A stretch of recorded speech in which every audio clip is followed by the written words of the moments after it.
Hi சிலக்குட்டீஸ், எல்லோரும் என்ன செய்கிறீங்க? மத்தியானம் சாப்பிட்டாச்சா? நான் 3 மணிக்கு கரெக்ட் டயத்துக்கு வந்துட்டேன். நான் நேற்றே சொன்னேன் இல்லையா, நம்ம இந்த 500 வாயை கட்டி வயிற்ற கட்டி சேர்க்குறது நம்ம என்ன செய்யணும் அப்படின்னு சொல்லிட்டு. இந்த 500 நம்ம சேர்த்து வச்சு நமக்கு வந்து பெரிய இன்வெஸ்ட்மெண்ட் வந்து பண்ணலாம். அது இல்லாமல் நம்மளை வந்து யார் ஏன்டான்னு இப்படி பண்ணுறா அப்படின்னு சொல்லிட்டு கேள்வி கேட்க முடியாது. அந்தளவுக்கு பண்ணலாம். இப்போ வாங்க வீடியோக்குள்ளே போகலாம்.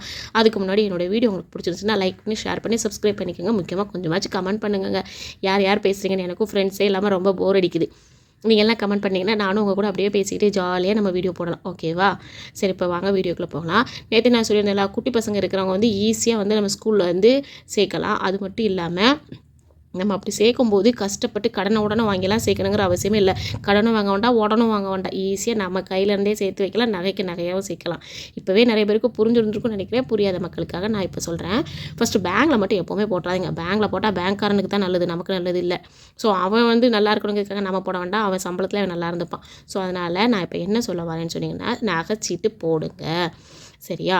நான் லாஸ்ட் வீடியோலேயே சொன்ன மாதிரி தான், பேங்கில் நீங்கள் போட்டிங்கன்னா ஈஸியாக வந்து நம்மளால் வாழ்க்கை தரத்தை உயர்த்தவே முடியாது. அதுக்கு பதிலாக நீங்கள் வந்து நகைச்சீட்டு போட்டு பாருங்கள், கண்டிப்பாக உயரலாம். ஏன்னா நான் இப்படி தான் 10 வருஷத்தில் வந்து 35 பவுன் நான் வந்து நகை எடுத்தேன். பசங்களை வந்து நான் கான்வெண்ட்டில் படிக்க வச்சுட்டே தான் இது அவ்வளோவுமே நான் எடுத்தேன். இப்போ தான் ரீசெண்டாக தான் நான் வந்து அதாவது தமிழ் மீடியத்தில் வந்து நான் சேர்த்துருக்கேன். இங்கிலீஷ் மீடியத்தில் வந்து கவர்மெண்ட் ஸ்கூலில் வந்து சேர்த்துருக்கிறேன். ஸோ 5th ஸ்டாண்டர்ட் வரைக்கும் பசங்க வந்து அங்கே தான் படித்தாங்க. அது எப்படி என்னென்னலாம் நான் சொல்கிறேன். இப்போ வாங்க வீடியோக்குள்ளே போகலாம். தயவு செஞ்சு லைக் பண்ணிவிட்டு சப்ஸ்கிரைப் பண்ணிவிட்டு பாருங்கம்மா. இப்போ என்ன பண்ணேன்னு பார்த்தீங்கன்னா, நகைக்கடை தான். அதாவது தெருவுக்கு திருப்பி நகைக்கடை இருக்குது. நகைக்கடை இல்லாத ஊரே இல்லைன்னு சொல்லிடலாம். அது மட்டும் இல்லாமல் நகைக்கடையை தாண்டி போனால் ஏரல் சைடெலாம் நீங்கள் போனீங்கன்னா நகைக்கடையில் இருக்கிறவங்கலாம் சொல்லுவாங்க, இங்கே வாங்கம்மா உள்ளே வாங்கம்மா, வந்து அள்ளிட்டு போங்கம்மான்னு சொல்லிட்டு. எங்கேருந்துங்க அள்ளிட்டு போகிறது, கிள்ளிட்டு போகிற அளவுக்கு கூட இல்லையேன்னு சொல்லிட்டு ஒரு அக்காலாம் ஒரு வாட்டி என்கிட்ட புலம்பிகிட்டே போனாங்க. நல்லா ஞாபகம் இருக்குது. அதாவது என்னென்னா, நம்ம கிள்ளிட்டு இல்லைங்க, உண்மையில் நம்ம அள்ளிட்டு கூட போகலாம். இந்த மாதிரி செஞ்சிங்கன்னா, நான் போன வீடியோவில் சொல்லியிருந்தேன் பார்த்தீங்களா, இந்த மாதிரி நீங்கள் பட்ஜெட் போட்டிங்கன்னா உங்களுக்கு வந்து 500 வரும். அந்த 500 வச்சு நீங்கள் என்ன பண்ணலான்னு சொல்லிட்டு. ஸோ அந்த 500 என்ன பண்ணுறீங்கன்னா, அது அப்படியே நகைச்சீட்டில் வந்து நீங்கள் போடுறீங்க. அப்போது மாதத்துக்கு 500 வருஷத்துக்கு என்னாச்சு, 12 மாதத்துக்கு 6000 ஆச்சு இல்லையா? இந்த 6000 நீங்கள் அப்படியே நெக்ஸ்ட் இயருக்கு வந்து மாற்றி விடுங்க. அதாவது அந்த 6000 நீங்கள் அப்படியே எடுக்கணுங்கிற அவசியமே இல்லைங்க. நெக்ஸ்ட் இயருக்கு நீங்கள் மாற்றி விட்டுட்டிங்கன்னா இந்த காசு வந்து அடுத்த வருஷத்துக்கு அப்படியே ஜாயிண்ட் ஆகி வந்துக்கிட்டே இருக்கும். இது வந்து தங்கமயிலில் வந்து பண்ணிக்கிட்டு இருக்காங்க. நான் வந்து தங்கமயிலில் தான் போட்டிருக்கேன். இப்போ வந்து இன்னொரு கடையில் பக்கத்தில் இருக்க ஒரு கடையிலையும் போட்டுக்கிட்டு இருக்கிறேன். 2 கடையில் போட்டுட்ருக்கனால எனக்கு நல்லாவே தெரியும். நான் வந்து தங்கமயிலில் ஃபஸ்ட்டு, அது மட்டும் இல்லாமல் இன்னொரு விஷயம் என்னென்னா, இதில் என்னோடய சுயநலமும் இருக்குது. ஏன்னா தங்கமயிலில் வந்து எனக்கு கிஃப்ட் கொடுப்பாங்க. எனக்கு வந்து கிஃப்ட்டுனாலே ரொம்ப பிடிக்கும். கிஃப்ட்டு பேப்பரை சுற்றி எது கொடுத்தாலும் நான் வந்து ஜாலியாக வாங்குற ஆள். அது என்னமோ தெரியல, கிஃப்ட்டில் அப்படியே ஒரு பைத்தியம். ஸோ அதனால் நாங்கள் வந்து கிஃப்ட் கொடுப்பாங்க. ஃபஸ்ட் டைம் நான் வாங்கினது வந்து ரைஸ் குக்கர் வாங்கினேன். இப்போ இல்லை, கிட்டத்தட்ட கிபி 2012 13 இருக்குன்னு வைங்களேன். கிபிலாம் கிடையாதுங்க, சும்மா விளாட்டுக்கு சொன்னேன். 2012 இல்லை 13 இருக்கும். அப்போ வந்து நான் ரைஸ் குக்கர் வாங்கினேன். அப்புறம் ஒரு சாதாரண 3 லிட்டர் குக்கர் வாங்கினேன். அப்படியே நிறைய கிடைக்கும். இப்போ வாங்க வீடியோக்குள்ளே போகலாம். நான் ரொம்பவே பேசி அறுக்கிறேன்னு நினைக்கிறேன். சாரி. அந்த 6000 இருக்குது பார்த்தீங்களா, அதை வந்து நெக்ஸ்ட் இயருக்கு மாற்றி விட்ருங்க. அப்படி இல்லைன்னா அதில் குட்டியாக ஒரு காயின் வாங்குங்க. அதாவது கோல்டு காயின் தான் வாங்கணும், சில்வர் காயின்லாம் வாங்காதீங்க. கண்டிப்பாக கோல்டு காயின் வாங்குங்க. அப்படியே இல்லையா, அதை எடுக்கும்போது ஒரு சின்னதாக ஒரு கம்மல் எடுங்க. இல்லைனா ஒரு ஏதோ உங்களால் முடிஞ்சிருங்க. ஆனால் இப்போ 6000 வந்து கம்மல் எடுக்க முடியாது. நான் சொன்னது வந்து அப்போது. ஸோ இப்போ உள்ள மேட்ருக்கு வருவோமா. இப்போ இந்த 6000 அப்படியே மாற்றி விட்டுருங்க. சரியா? அப்படியே மாற்றி விட்டுட்டு அதை எடுத்து ஒன்று மாற்றி விடுங்க. அப்படி இல்லையா, அதை எடுத்து ஒரு நகை மாதிரி எடுங்க, ஒரு கோல்டு காயின் மாதிரி எடுத்து அதை அப்படியே அடகு வைங்க. பேங்கில் போய் அடகு வச்சுட்டு என்ன பண்ணுறீங்க, அப்பப்போ அதை காசு கட்டி திருப்பிடணும். அதை அப்படியே நீங்கள் கண்டிப்பாக விட்டுறவே கூடாது. கண்டிப்பாக அதை வந்து காசு கட்டி அடிக்கடி திருப்பிகிட்டே இருக்கணும். மாதம் நம்ம வந்து எப்படி வாடகைக்கு எடுத்து வைக்கிறோமோ அதே மாதிரி இதுக்கு வந்து உங்களால் முடிஞ்ச அளவுக்கு திருப்பிக்கிட்டே இருங்க. இது மூலமாக நம்ம என்னென்னா, நமக்கு நகையும் சேர்ந்துடும். நம்ம குட்டீஸ்க்கு பிடிச்ச ஸ்கூல்லேயே நம்ம ஜாலியாக சேர்த்து விட்டுறலாம். அப்படி தானேங்க? ஏன்னா நமக்கு வந்து நம்ம வந்து நினைப்போம், நம்ம பிள்ளைங்களுக்கு வந்து கல்வி தான் முக்கியம், நம்ம வந்து இப்படி தான் சேர்த்து விடணும் அப்படின்னு சொல்லிட்டு. ஆனால் இன்னொரு விஷயம் என்ன சொல்கிறேன்னா, நம்மளோட கவர்மெண்ட் ஸ்கூல்லே இப்போ இந்த கல்வி எல்லாமே வந்துருச்சு. ஸோ எஜுகேஷன்லாம் இப்போ வந்து சூப்பராகவே இருக்குது. ஸோ நீங்கள் வந்து கவர்மெண்ட் ஸ்கூல்லையும் சேர்த்துக்கலாம். இல்லைம்மா நாங்கள் வந்து இப்படி தான் சேர்ப்போங்கிறவங்களுக்காக மட்டும்தான் இந்த வீடியோ. ஸோ இந்த வீடியோ பிடிக்காதவங்க தயவு செஞ்சு ஸ்கிப் பண்ணிட்டு போங்க. ஏன்னா போன வீடியோலேயே ஒரு அக்கா என்ன சொன்னாங்க, ஏம்மா லூஸு மாதிரி பேசாதம்மா, யாரும்மா இப்போ 3000 ரூபாய்க்கு வீடு தர்றா அப்படின்னு சொல்லிட்டு. சத்தியமாக சொல்கிறாங்க, நான் 3550 ரூபாய்க்கு தாங்க இருக்கிறேன் இப்போ உள்ள வீட்டில். சரிங்களா? ஸோ அதனால் அப்படி பண்ணலாம். கையில் என்ன அப்படின்னு சொல்லிட்டு பார்க்காதீங்க. கையில் காலைல சாப்பாடு சோறு வடிக்கும் போது கையில் வந்து நான் சோறு வடிச்சிட்டேன். ஸோ அதனால் பேஸ்ட்டு போட்டிருக்கேன். அதனால் கை இப்படி தான் இருக்கும், கொஞ்சம் அட்ஜஸ்ட் பண்ணிக்கோங்க. இப்போ வாங்க வீடியோக்குள்ளே போகலாம். நமக்கு பொன் குழந்தை இருக்குதுன்னு வைங்களேன், இன்னும் சந்தோஷம் தான். ஏன்னா பொண்ணோட சடங்குக்கு வந்து தாய்மாமா சீர் அப்படின்னு சொல்லிட்டு ஒன்று வந்து போட வருவாங்க. இப்போ நம்ம தம்பியோ அண்ணனோ கொஞ்சம் கஷ்டப்படுறான்னா நீங்கள் இந்த மாதிரி அவனுக்கு வந்து சொல்லிக் கொடுங்க. அண்ணன் இப்படி பண்ணனா, இல்லைன்னா தம்பி இப்படி பண்ணடா, உன்னால் இது முடியும்டா, நீ வந்து இந்த அந்த இடத்துல கஷ்டப்படாதடா அப்படின்னு சொல்லிட்டு. இல்லையா நீ செய்யவே வேணாண்டா தங்கம், நானே பார்த்துக்கிறேன்டா அப்படின்னு சொல்லிட்டு பண்ணுங்கள். ஏன்னா நான் அப்படி தான் பண்ணினேன். ஏன்னா என்னோட தம்பி வந்து கஷ்டப்படுறான் அப்படிங்கிறதுனால ஸோ அவனை வந்து நம்ம இன்னும் வந்து கஷ்டப்படுத்தக்கூடாது. என்னதான் நம்மளோட கூட பிறந்த உடன்பிறப்பு இல்லையா, அந்த உடன்பிறப்பை நம்ம வந்து கஷ்டப்படுத்தக்கூடாது. அதனால் நானே செய்யலாம் அப்படின்னு சொல்லிட்டு தான் நான் என் பிள்ளைக்குன்னு சொல்லிட்டு நான் வந்து சீட்டு போட்டு தனியாக ஆரம்பிச்சிருக்கேன்.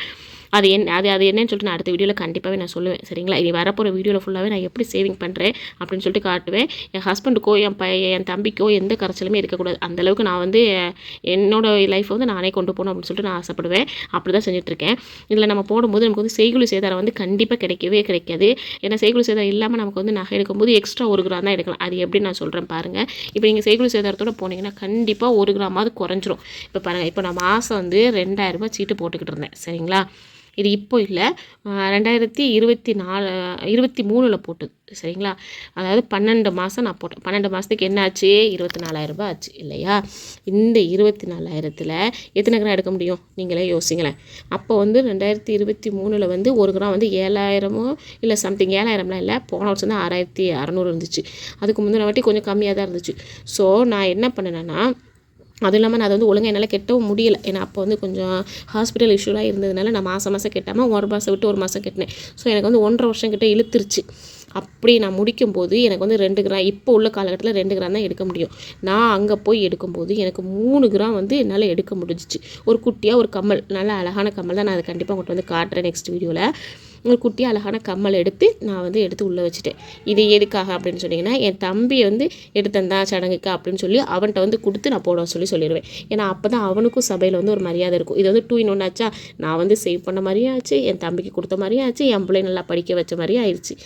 ஸோ இதில் டபுள் இல்லைங்க, ட்ரிபிள் சந்தோஷம் வரும். ஸோ கண்டிப்பாக நீங்களும் ட்ரை பண்ணி பாருங்கள். என்ன மாதிரி கிளவி மாதிரி இப்படி புலம்பிக்கிட்டே இருக்காளா அப்படின்னு நீங்கள் சொல்லுவீங்க நான் நினைக்கிறேன். சாரி அப்படி சொல்லியிருந்தேன். ஏற்கனவே என் வாய்ஸோட ஆம்பளை மாதிரி தான் இருக்கும், இருந்தாலும் கொஞ்சம் அட்ஜஸ்ட் பண்ணிக்கோங்க. இப்படிலாம் நீங்கள் பண்ணிங்கன்னா கண்டிப்பாக நீங்கள் வந்து நல்லாவே சேவ் பண்ணலாங்க காசை. நான் இந்த மாதிரி தான்ப்பா செஞ்சுக்கிட்டு இருக்கேன். அது மட்டும் இல்லாமல் கண்டிப்பாக பட்ஜெட் போடாமல் நான் என்னோடய லைஃப்பை நான் கொண்டு போகவே மாட்டேன். கல்யாணம் முடிஞ்சதுலேருந்து இப்படி தான் உட்காந்து நோயின்னு உட்காந்து எழுதிட்டே இருப்பேன். இப்படி எழுதியே கிட்டத்தட்ட ஏகப்பட்ட நோட்டு கரைச்சிருக்கேன்னா பார்த்துக்கங்களேன், அந்தளவுக்கு நான் எழுதியிருக்கேன். ஸோ நீங்களும் எழுதுங்க, எவ்வளோக்கு முடியுமோ எழுதுங்க. எழுதி நீங்கள் வந்து செலவு பண்ணும்போது, நம்ம இவ்வளோ செலவு பண்ணியிருக்கோமா, அப்போ இதுலேருந்து இன்னும் கொஞ்சம் குறைக்கணும் அப்படின்னு சொல்லிட்டு நமக்கே தோணும். ஸோ அதனால் எவ்வளோ முடியுமோ எழுதுங்க.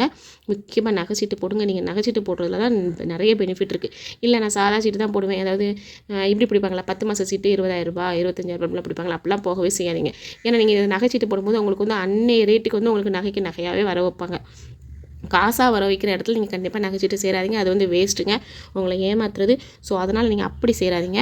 நீங்கள் எப்படின்னா, நமக்கு நகைக்கு நகையாக யார் வர வைக்கிறாங்க, நமக்கு அதில் வந்து என்ன கிஃப்ட் கொடுக்குறாங்க, நம்ம என்ன ப்ராஃபிட்டு, இல்லை செய்கூலி சேதாரம் இருக்கா இல்லையா. சில கடையில் இன்னொரு விஷயம் சொல்லுவாங்க, இங்கே செய்கூலிக்கு உண்டு ஆனால் சேதாரம் கிடையாதும்பாங்க. எப்போவுமே சேதாரத்தை விட செய்கூலி தாங்க ஜாஸ்தியாக வரும். ஸோ அதனால் நீங்கள் ரெண்டுமே எங்கே இல்லைன்னு சொல்கிறாங்களோ அங்கேயே போய் ஜாயின் பண்ணிக்கோங்க. அதுதான் உங்களுக்கு ரொம்ப ரொம்ப சேஃப்டி, அது மட்டும் இல்லாமல் நல்லதும் கூட. ஸோ இதனால் நான் என்ன சொல்ல வரேன் அப்படின்னு பார்த்தீங்கன்னா, ஒரு வழியாக இந்த கதையை முடிச்சிருவோமா. எப்படின்னா, நீங்கள் கண்டிப்பாக நகைச்சீட்டு போடுங்க. நகைச்சீட்டு போட்டிங்கன்னா நம்ம வந்து முன்னேறலாம். நம்ம முன்னேறது மட்டும் இல்லாமல் நம்ம குடும்பத்தையும் சேர்த்தே முன்னேற வைக்கலாம். ஒரு பெண்ணு நினச்சான்னா கண்டிப்பாக ஊரை இல்லை, நாட்டை இல்லை, உலகத்தையே முன்னேற்ற வைக்க முடியும். நம்மளும் சந்தோஷமாக இருக்க முடியும்.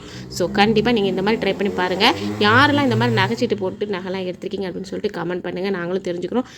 சப்ஸ்கிரைப் பண்ணிக்கோங்க, லைக் பண்ணிக்கோங்க. வீடியோ பிடிச்சா என்ன சொல்கிறது, லைக் பண்ணிடுங்க தயவு செஞ்சு. ஏன்னா லைக் வேணும்னு ஆசைப்பட்றேன். ஏன்னா நிறைய பேர் லைக் பண்ணாமலே பார்க்குறீங்க.